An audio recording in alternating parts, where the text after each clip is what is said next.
And this is by far the most cutting statement made in recent times, Thomas Jefferson, because this is what we find ourselves in today. I believe that banking institutions are more dangerous to our liberties than standing armies. If the American people ever allow private banks, remember all our banks in the world, are virtually all the banks are private banks, private corporations, whose interest is making profit at all cost.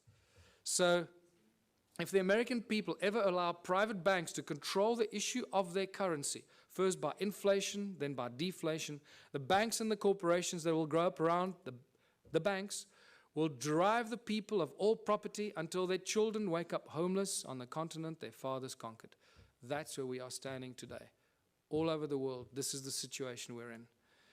Money is the obstacle to all progress. It does nothing for society. It is the absolute tool of control by those that control the issue and the printing of money. That's why when I say they own the world, they do. They literally, physically own the world in each of one of our asses. It prevents the natural flow of free energy, and that is very important to this weekend's activities here. Money prevents the natural flow of free energy, so I beg you, everyone present here, remember it's about free energy, not I'm going to make $1 billion out of this energy. Give it away for free. It'll come back to you in ways you cannot imagine. Do that one thing for humanity. If you find any source of free energy, don't try and make zillions out of it. It will kill you, or they will kill you before you can get it out there. Money is the primary cause for the 7 deadly sins. We all know the 7 deadly sins, or have we forgotten them already?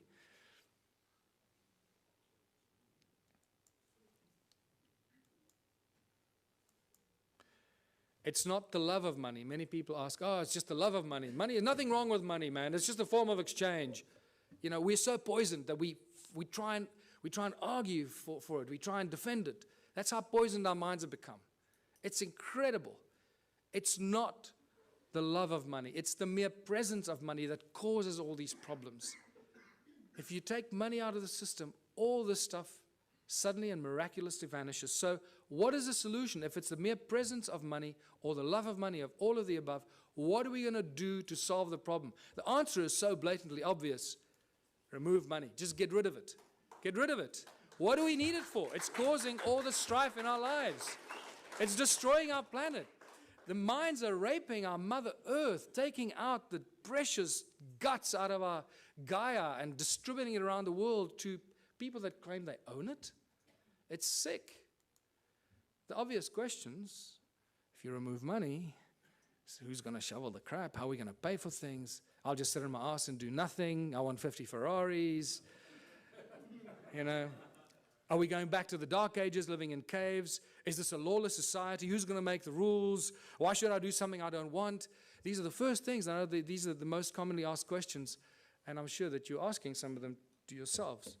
But I can tell you that as you work through this process of a moneyless society, Ubuntu society, where everybody contributes their natural talents or acquired skills to the greatest benefit of all, with certain minor rules that are not rules, it's really just an agreement that this is how we're going to work together. The moment you start working in that kind of community, the abundance is so spectacular that we, right now, cannot imagine it. It is not possible for us to imagine it until you start immersing yourself in this kind of thinking. And I call these the Ubuntu communities, as I said, where everyone contributes their natural talents or acquired skills for the greater benefit of all in the community. A new social structure for a new world and a new age. Abundance for all beyond our wildest belief. There are 5 mantras, 5 key points to the Ubuntu society. And it's not barter or trade. Everybody often jumps, a lot of people jump to the conclusion, think, oh, let's go back to barter. No. He who has more to barter or trade will eventually rule the roost. So you can't go to that system. If you have nothing to trade, what are you going to say? Well, I got nothing to trade, so I'll have to, kiss your butt. No. So the Ubuntu contribution mantra is the 5 points. No money, no barter, no trade, no value attached to anything greater or lesser than anything else. Because why?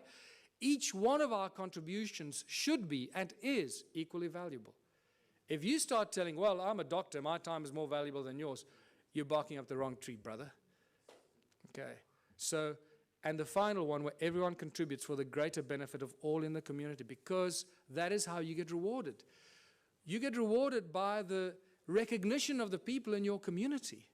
Isn't that the highest reward everybody wants and is trying to buy with money, is recognition and respect of others? In essence, ultimately, that's what most people really want, is just to be loved and recognized for what they've done. And they think they can use money to do that. And then when they make a lot of money, they get zillions in the bank, then they suddenly realize, oh, well, nobody loves me anymore. They all want to take my money. So let me spend my money and then people will love me. And that's generally what happens when they start paying for things and people love them more, when they start giving it away. So, united Ubuntu communities. In unity we thrive and anything is possible. Anything is possible.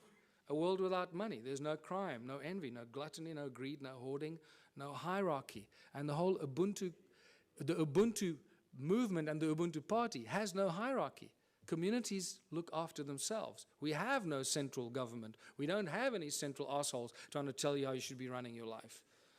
No obstacles to any kind of progress, because the solutions are simple, and there are many bright minds here. We all know what the solutions are, what should be done to solve the problems, and somehow our politicians just can't get it right. They keep screwing it up, you know? So don't ask the politicians to solve it. Give it to the scientists, give it to the farmers, give it to the engineers. They'll solve the problems for us. Ordinary people will. Politicians will do nothing. Transition will have to occur in simple steps that flow from one to the other. We can't go from zero to hero. We can't go from a moneyless-driven, capitalistic, consumeristic monster to a moneyless society that lives in harmony and zen, right? It's not going to happen. So if you go onto my website, the ubuntuparty.org.za website, I've started posting a number of papers on how the transition will take place. There's not time for it now, so I ask you, please go onto our website and check it out. It's beautiful. What's key here is that the small towns will probably play a very important part in the transformation, because in small towns and small communities, people will agree on things a lot quicker than in the big cities. Right? So they will agree, okay, we need to get off the grid, we need to grow enough food for all of us, we need to make sure we got water, and they can go out and do it. We must create alternative energy for ourselves in our town, so if the grid goes down, we stay alive. And the small towns and villages will become the activators of this transitional phase. And I put together a few theories and ideas to give people ideas how to start doing this. It also goes into our education and schooling systems, where we stop sending your children to school. Please, I beg you, don't send your children to school. Don't do it. You're turning them into monsters. I've had a few of my friends in Johannesburg, in South Africa, that have not sent their kids to school. They are much smarter than the kids that go to school. And I'm not kidding you. They really are. They just learn from their parents, and they learn. And you'll find that often what happens with these kids, they start reading later. They might start reading a little bit later. But when they start reading, they become like these monster little readers. They just read everything. I mean, these little kids are reading books that, you know, other kids don't even dream of. And that's because they're not preconditioned by the schooling system. Energy, water, food, housing, arts and recreation. These are the things that small communities can take control of very, very quickly and establish it for themselves, make themselves go off the grid and be totally in control of their own destiny. And many, many community projects must be and should be attached to this activity. Absolute abundance on all levels. Once you start doing this, food, science, culture, community, abundance on all levels. Now I'm going to give you a small example. You've got to use your imagination here, because there's not enough time now, and we've got to finish off here. So imagine in a little town that I live. We got a river, we got a fish farm, we got a dairy farm, we got a bakery, we got a wood factory, a metal factory. The community starts to work in these projects. The whole Ubuntu thing means that, and contribution means that everybody must contribute 3 hours a week towards one of these community projects. That's all you have to do, 3 hours a week. A little town of 1,000 people, it's 3,000 hours a week. No municipality or town council can afford 3,000 hours a week salaries for people to do this work. Can you see how that's dramatically shifted the status quo and the equilibrium? How much we can produce if we just work for 3 hours a week on basic projects. Producing milk, cheese, butter, fish, breeding fish, baking bread, growing vegetables, and so forth. So now the community has been doing this for 6 months or a year, and they've established abundance on all levels, where all the people in that community that participate, that's why I called it contributionism, that participate and add their talent and their skills and their time, get everything, not for free, but virtually for free, so cheaply that the rest of the stuff, and also there's a principle where you create 3 times as much as you need for your own community. And I structure everything in the Ubuntu philosophy on the sacred geometry principles, 3366. So you produce 3 times as much as you need for your community. Why? Because there'll be other communities that can't produce what you're doing, so you'll be actually helping them while they're helping you with the things that you can't produce. So, and by the end of that, there's so much abundance because you're doing it 3 times that whatever you don't consume in your own little village or town, what are you going to do with? You're going to make it available on farmers markets and stores in your town for the surrounding communities. The moment you achieved that state, you've created the domino effect. Because what's going to happen to all the neighboring towns? All the people from those towns are going to come buy your bread, your milk, your cheese, your whatever it is you produce. Because it's going to be a fraction of the cost they pay for it in their own town. There's your domino effect. There's your trigger point. So think about it from that perspective. At the outset, it sounds like a huge thing. Wow, how are we going to go from there to a moneyless society? I believe that I've just taken you through a very simplistic example of how small towns and small villages and communities can be the trigger points and the examples that start the domino effect. Once the first town is set up, it's impossible for the surrounding towns to stay alive. They will have to follow the same example. Otherwise, all their businesses will close down. And when they do close down, then they will follow your example. So either they will do it willingly or they'll be forced into it because of stupidity. In the Ubuntu communities, children follow their passion and their dreams. The education system changes completely. There are no classrooms. Children learn real, practical skills. So by the age of 16, they've done everything. They've baked the bread. They've worked in nuclear laboratories. They've built rockets. They've built homes. They've built earth ships. They've planted seedlings and grown fruit. And they'll be so wise by the time you're 16 because you've had all this experience. You'll be smarter than all the professors in the world thrown together today. So,